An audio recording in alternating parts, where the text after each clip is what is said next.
ఇప్పుడు మనం విజయవాడ నుంచి కేదార్నాథ్ ఎలా వెళ్ళాలనేది చెప్తాను. ఫస్ట్ మనం విజయవాడ రైల్వే స్టేషన్ నుంచి ట్రైన్స్ అనేవి అవైలబిలిటీలో ఉన్నాయి. విజయవాడ టు ఢిల్లీ లేదంటే నిజాముద్దీన్ ట్రైన్ తీసుకోవాలి. మేమైతే విజయవాడ టు నిజాముద్దీన్ ట్రైన్ తీసుకున్నాం. ఓకే, నిజాముద్దీన్లో దిగిన తర్వాత నెక్స్ట్ హరిద్వార్ వెళ్ళాలి. హరిద్వార్కి మళ్ళీ ట్రైన్ తీసుకున్నాం. హరిద్వార్కి అయితే ట్రైన్ అయినా వెళ్ళొచ్చు, బస్సు అయినా ఉంటుంది.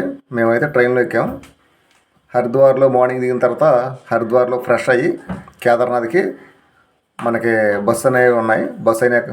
బస్సులో నుంచి అయినా వెళ్ళొచ్చు, లేదంటే కార్లోనే వెళ్ళొచ్చు. కార్ తీసుకున్నాం మేము.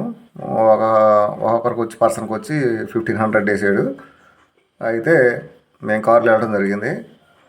మీరు కూడా ఎవరైనా వెళ్ళాలనుకుంటే మన తెలుగు రాష్ట్రాల నుంచి విజయవాడ నుంచి అవైలబిలిటీలో ఉన్నాయి. కానీ మనం ముందుగా వెళ్ళేటప్పుడు ఆన్లైన్ రిజిస్ట్రేషన్ అనేది చేసుకుంటే ఉత్తరాఖండ్కి ఆధార్తో ఆన్లైన్ రిజిస్ట్రేషన్ చేసుకోవాలి. లేదంటే అక్కడికి వెళ్ళిన తర్వాత అయినా చేసుకోవచ్చు. కేదార్నాథ్లో మీకు అది కూడా చూపిస్తావు ఇప్పుడు. కాకపోతే కొంచెం వెయిట్ చేయాలి, లైన్ ఉంటుంది. అందుకే వెళ్ళాలనుకున్న వాళ్ళు ఎవరైనా ముందుగా మనం ఆన్లైన్ రిజిస్ట్రేషన్ చేసుకున్న తర్వాత వెళ్తే బాగుంటుంది. మీకు ఇప్పుడు మొత్తం చూపిస్తాను, మేము ఎలా వెళ్ళామో, ఎలా ట్రెక్కింగ్ చేసాము ఏంటి అనేది. ఓకే, చూడండి ఫ్రెండ్స్. హాయ్ ఫ్రెండ్స్, ఇప్పుడే కేదార్నాథ్లో అయితే దిగాము. మనం ముందుగా ఢిల్లీ నుంచి హరిద్వార్కి చేరుకొని హరిద్వార్ నుంచి సోన్ప్రయాగ్కి చేరుకోవాలి. సోన్ప్రయాగ్లో ఇదే మేము తీసుకున్న రూమ్, నా బ్యాక్ సైడ్ ఉన్నది. ఇది రూమ్ లోపల, అంటే ముగ్గురికి సరిపోతుంది రూము. 1000 రూపీస్. ఇక్కడ ముందుగా మనం రిజిస్ట్రేషన్ అనేది ఆన్లైన్లో ముందుగా చేసుకొని రావాలి. అంటే ఇక్కడ ఆఫ్లైన్లో చేసుకోవచ్చు, కానీ ఇక్కడ క్యూ చాలా ఎక్కువ అనేది ఉంటుంది. అందుకే మనం ముందుగానే ఆన్లైన్లో మన ఆధార్ కార్డుతో రిజిస్ట్రేషన్ అనేది ఉత్తరాఖండ్ రిజిస్ట్రేషన్ చేసుకొని రావాలి. ఇప్పుడు దాన్ని స్కాన్ చేయించి బయలుదేరాము. ఇప్పుడు ట్రెక్కింగ్ బయలుదేరాము. కొంచెం లైట్గా చినుకులు అయితే పడుతున్నాయి. బయలుదేరాము, వెళ్తున్నాం. ముందుగా గౌరీకొండకు చేరుకోవాలి. సోన్ప్రయాగ్ నుంచి అక్కడ వరకు అయితే కార్ ఉంటుంది, 5 కిలోమీటర్స్. అక్కడ నుంచి గౌరీకొండ నుంచి మొత్తం ట్రెక్కింగ్ అయితే మొదలుపెట్టాము.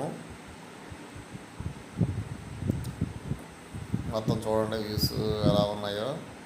వాటర్ ఫాల్స్, ఇల్లు, టెంట్లో చినుకులు పడుతున్నాయి. మళ్ళీ వర్షం, క్లైమేట్ అనేది చేంజ్ అవుతూ ఉంది. ఏ టైం వర్షం పడుతుంది, గంటకి ఒక విధంగా క్లైమేట్ అనేది చేంజ్ అవుతుంది. వర్షం పడుతుంది, చాలా కూల్గా ఉంది మొత్తం. చూడండి ఫ్రెండ్స్. ఓకే, వర్షం అయితే తగ్గింది. బయలుదేరుతున్నాం మళ్ళీ ట్రెక్కింగ్కి. ఓకే, చూడండి ఎలా ఉందో బ్యాక్ సైడ్. ఓకే, ఇప్పుడే మళ్ళీ ట్రెక్కింగ్ స్టార్ట్ చేసాము. బయలుదేరాం. చాలా థ్రిల్లింగ్గా ఉంది. ఓకే, మా తమ్ముడు, మరి మాతో పాటు ఇంకో తమ్ముడు బయలుదేరాము మళ్ళీ. మా వెనకాల చూడండి వాళ్ళు ఎలా మూసుకెళ్తున్నారు. పైన హెలికాప్టర్ వెళ్తుంది. హెలికాప్టర్ అయితే 3 months ముందు బుక్ చేయాలి. కానీ ట్రెక్కింగ్ చేస్తేనే కొంచెం మనకి దేవుడి దగ్గరికి వెళ్ళటానికి బాగుంటుంది. ట్రెక్కింగ్ చేయాలనుకున్నాం మేము. చూడండి ఎలా ఉన్నాయి వ్యూస్. ఓకే, వర్షం అయితే తగ్గిపోయింది. మళ్ళీ బయలుదేరాం. మళ్ళీ కొంచెం కూల్గా ఉంది. ట్రెక్కింగ్ అయితే స్టార్ట్ వచ్చేసాము టెంపుల్ దగ్గరికి. అయితే మనం నడిచింది మొత్తం కూడా మార్నింగ్ 6 గంటల నుంచి ఈవినింగ్ 6 గంటల వరకు అయితే పట్టింది మాకు. 12 గంటలు పట్టింది. 12 గంటలు పట్టిన తర్వాత మనం ఒక్కసారి టెంపుల్ని అయితే చూసిన వెంటనే చాలా అంటే చాలా హాయిగా అనిపించింది, రిలీఫ్గా అనిపించింది. హరహర మహాదేవ శంభో శంకర. దర్శనం కూడా చాలా బాగానే అయింది మాకు. ఇక్కడికి రాగానే అసలు ఎలా నడుస్తామో అనిపించింది. కానీ ఆ స్వామి దయ వల్ల మనకి ఎలా నడిచామో కూడా తెలియదు. చాలా అంటే చాలా బాగా దర్శనం అయ్యింది.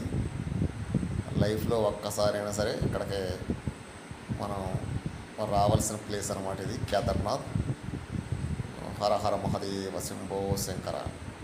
హరహర మహాదేవ.